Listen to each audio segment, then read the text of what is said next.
My hair looks vaguely like a triangle. Hey guys, welcome back.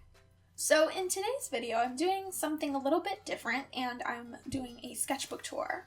And this is actually the 1 week sketchbook in which you fill a sketchbook in a week. So it was pretty difficult, but also a lot of fun, and I really enjoy the way the finished book turned out. So I hope you guys enjoy watching, and I will see you there. So it's been a little while since I've done a real-time audio video, so this is a little bit different for me. It's a little bit out of my comfort zone, so if you could just bear with me, that would be great.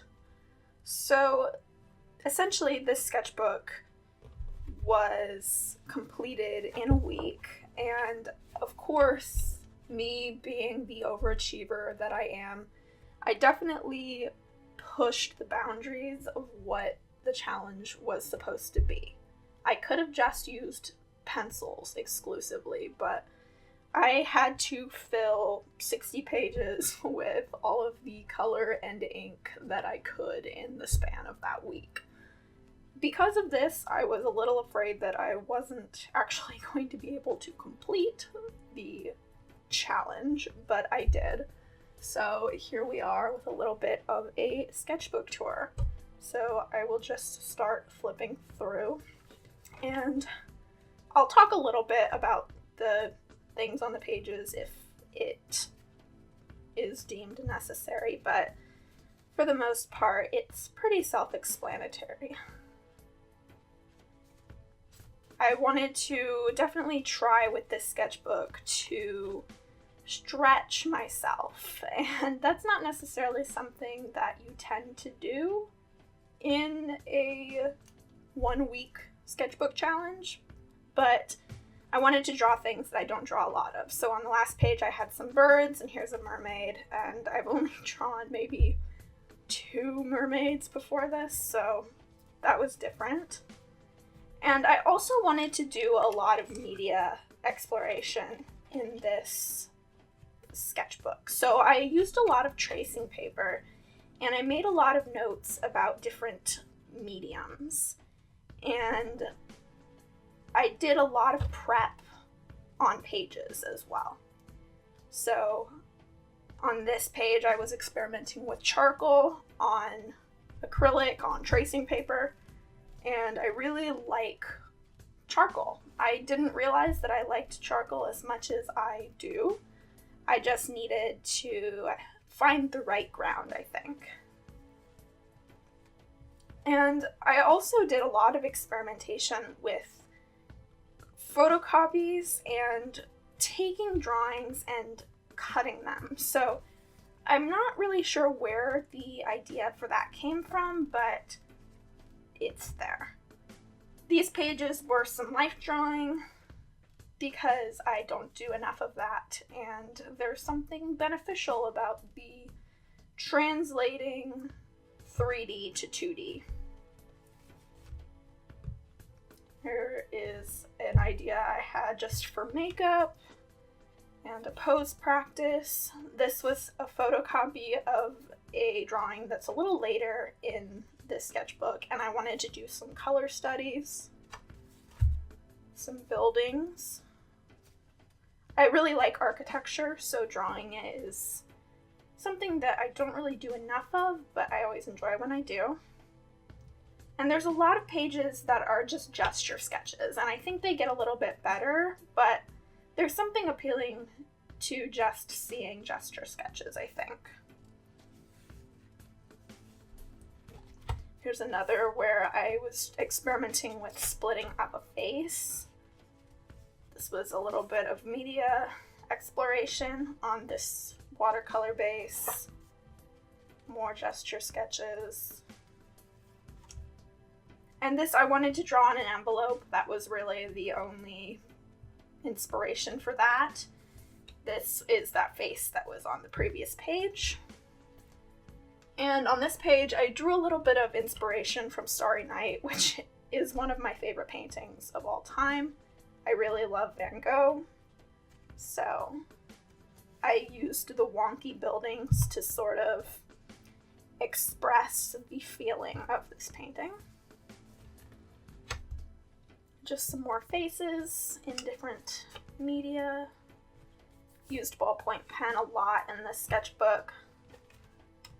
This was a thing that I was trying to do.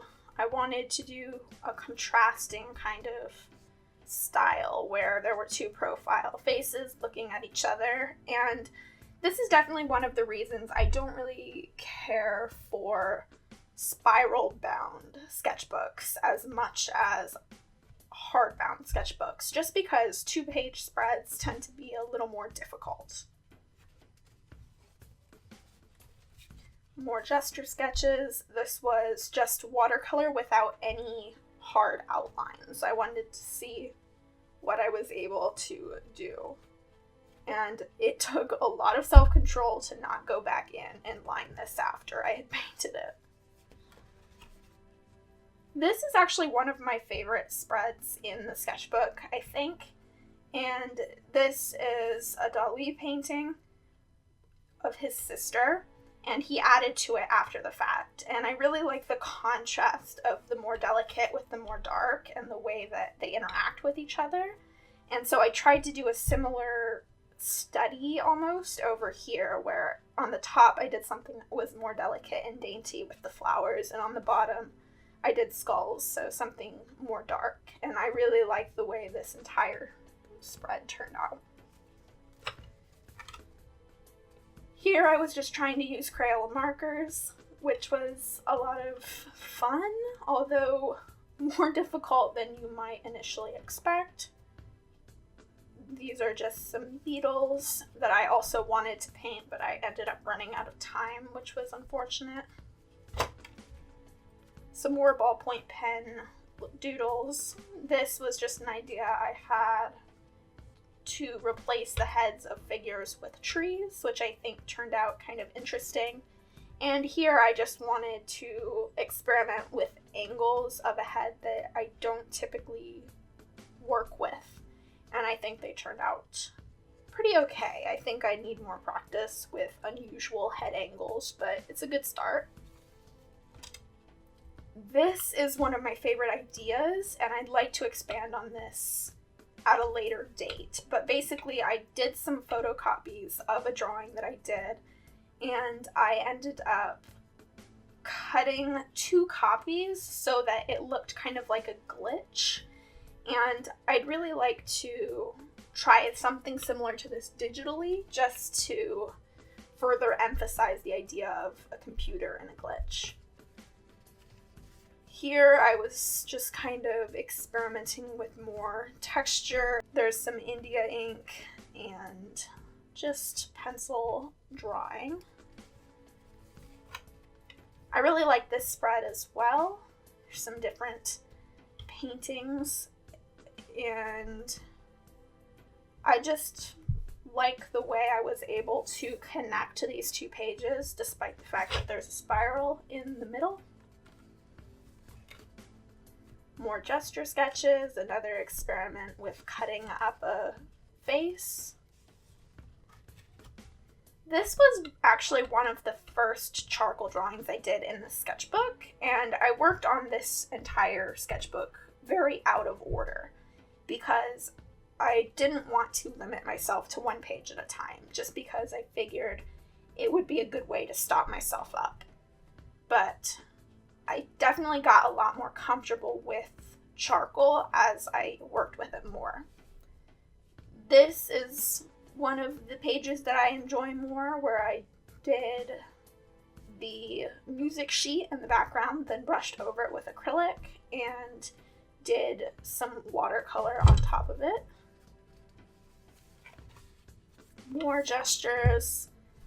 This was just a colored pencil on tracing paper because I wanted to see if it would work, and it did. And I think it smudges a little bit when you put glue over the top to adhere it down, which is something I'd actually like to experiment with doing on purpose in the future. These were just some little plant studies over here. I was very inspired by this picture here, This is actually a picture I took of our shower curtain, and I expanded on the idea of some of these more meandering vine-like plants to create this silhouette shape, which I actually further expanded on the next page into some thumbnails for some sort of finished piece I would like to do. I probably will end up doing it digitally just because that seems to be a lot of what I focus on with my digital pieces. Some colored pencil studies, one on printer paper, somewhere I drew straight out with the colored pencils. This was just a little piece of a newspaper that I glued in because I really like the faces and the way that they're drawn. This actually inspired me to do one of the earlier pages where I thought that putting splatters underneath line art on tracing paper made it look like texture in the face, which was something that was very interesting to me.